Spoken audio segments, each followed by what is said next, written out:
Breaking news! Something strange is happening in Miami. Moves that don't quite fit together. Big names coming in with even bigger question marks. The Dolphins fan base is fired up and confused. Why is a player who nearly retired last season now part of the Dolphins' plan? Why is a former Pro Bowl safety who forced his way out of Miami suddenly welcomed back with open arms? These aren't just any moves. These are the kind of decisions that could either spark a Super Bowl run or expose everything wrong with the front office. And I have to be honest with you, the Dolphins are walking a very thin line right now. Behind closed doors, there's a storm brewing. It's clear the team is desperate to shed the soft label that's haunted them for years. But are they actually changing their identity, or is this just a cosmetic makeover to distract the fans? Before we dig into the chaos, and trust me, it is chaos, make sure you hit that like button if you've been a fan of the Miami Dolphins for more than 20 years. I want to see you in the comments repping hard with, Go Dolphins! Meu coração sangra aqua y laranja. Now let's get into the real story. So here's what's really going down in Miami. Two names have recently popped up and thrown everything into a whirlwind, Darren Waller and Minka Fitzpatrick. The Dolphins have taken a calculated risk bringing in Darren Waller,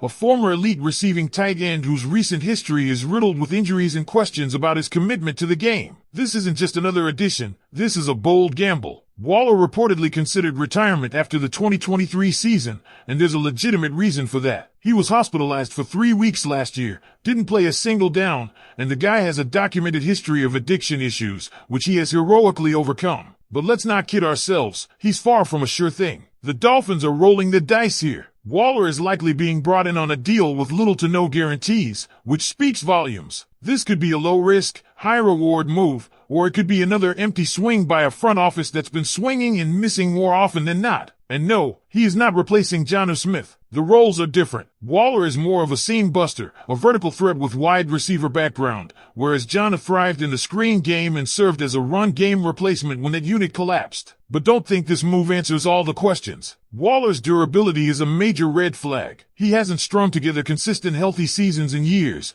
and his playing weight, explosiveness, and reliability are all up for debate. This could blow up in the Dolphins' faces if they're expecting the Waller of old. Now let's talk about the narrative some media personalities are spinning, calling Miami a soft team for adding a finesse tight end like Waller. That's laughable when you look at the full context of this offseason. Miami went out and added serious size and physicality. Kenneth Grant, Jonas Sabina, Jordan Phillips, Zeke Biggers, these aren't finesse players. They're massive, aggressive linemen who bring a new level of physicality to the trenches. And that's just the start. The front office doubled down by adding Pharaoh Brown, a true inline tight end, Nick Westbrook-Akine, a big-bodied receiver, and Alec Ingold-type power runners like Alexander Madison. These moves scream toughness. So to label the team soft because of Darren Waller is not only lazy, it's dishonest. That brings us to Minka Fitzpatrick. His return raises eyebrows for different reasons. The last time he wore aqua and orange, it didn't end well. He clashed with then head coach Brian Flores and got shipped out. But let's be clear, Flores mishandled that situation,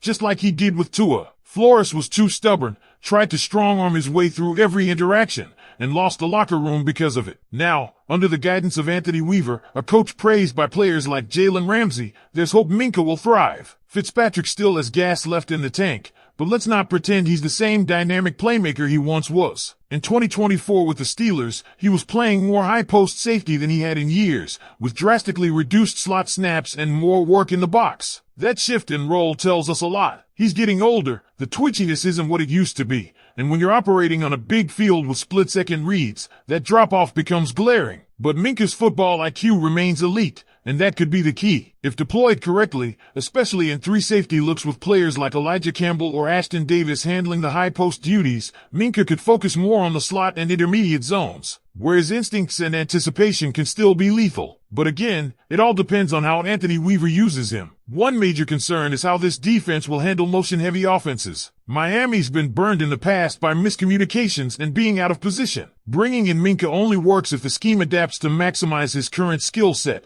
not what he used to be 5 years ago. And let's circle back to what this all means in the grand scheme. The Dolphins are trying to overhaul their identity. For years, this team has lacked toughness, identity, and consistency. Now, through a series of calculated signings and draft picks, they're sending a clear message. We know we've been soft, and we're changing that. But are they doing enough? And more importantly, are these the right people making those changes? Because if Chris Greer is still calling the shots when things go sideways, it's going to be another year of heartbreak for Dolphins Nation. And that leads us to the big question I'll leave you with. Can Darren Waller and Minka Fitzpatrick actually elevate this team, or are these just flashy distractions that'll fade once the season gets real? Because here's the reality, Dolphins fans. This isn't just about Waller and Minka as individuals. It's about what their signings say regarding the direction of this team. These aren't two rookies learning the ropes. They're seasoned veterans, both with high ceilings and very real question marks. And what's most concerning is not just if they fit, but how the front office thinks they fit. Let's stay with Waller for a moment. This is a guy who at his peak, with the Raiders, was a top 3 tight end in the league. But that was years ago. Injuries, inconsistent usage, and now a public flirtation with retirement. Do you really believe he's suddenly going to flip a switch and become a consistent, healthy contributor in an offense that's already stacked with talent at wide receiver and speed at running back? Because I've got doubts. And the bigger issue, are the Dolphins even going to use him the right way? If they expect Darren Waller to play the Jonnu Smith role, blocking on the perimeter, working screen games, absorbing hits at the line, they've already failed. That's not Waller's game. It never was. But there's a silver lining if they're truly trying to spread Jonnu's old responsibilities across several players. You look at Nick Westbrook-Akine, Alec Ingold, and even Pharaoh Brown. Those guys bring the toughness, blocking presence, and physicality Jonnu provided when the run game collapsed last season. So maybe, just maybe, this staff sees Waller for what he is, a big slot receiver who can run seam routes and pull coverage. If that's the case, there's potential. But if this is another one of Greer's desperate shots in the dark, trying to hit on a name brand while ignoring the fit, well, we've seen that movie before, and it doesn't end well. Let's not forget that Waller was brought in for a conditional 6th-round pick. That's not nothing.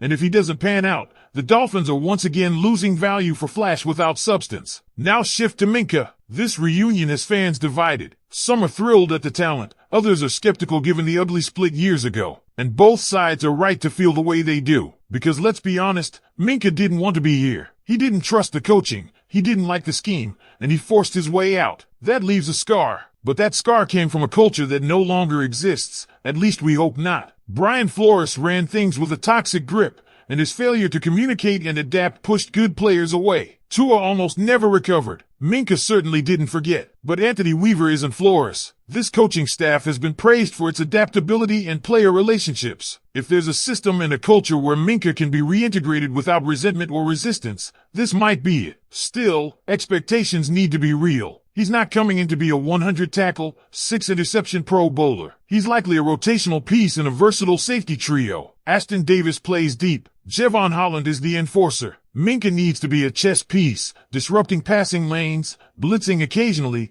and covering slot receivers. If deployed correctly, this safety unit could be the smartest, most balanced group the Dolphins have had in years. But again, it all depends on usage. And with Greer pulling strings, do you really trust the vision long-term? And here's another wrinkle. Some national media outlets are laughing at these moves. Mina Kimes and others have implied that Miami is still soft, still prioritizing finesse over force, still failing to build a championship-caliber core. That narrative sticks. And while it's easy to scoff at one finesse move like Waller, it becomes ignorant if you ignore the big picture. Because the rest of this roster build tells a different story. Kenneth Grant and Jonah Sabino weren't finesse picks. They're bulldozers. Zeke Biggers and Jordan Phillips, monsters in the trenches. Alec Ingold, pure hammerhead. Even wide receivers like Nick Westbrook-Akine are bigger and more physical than what we're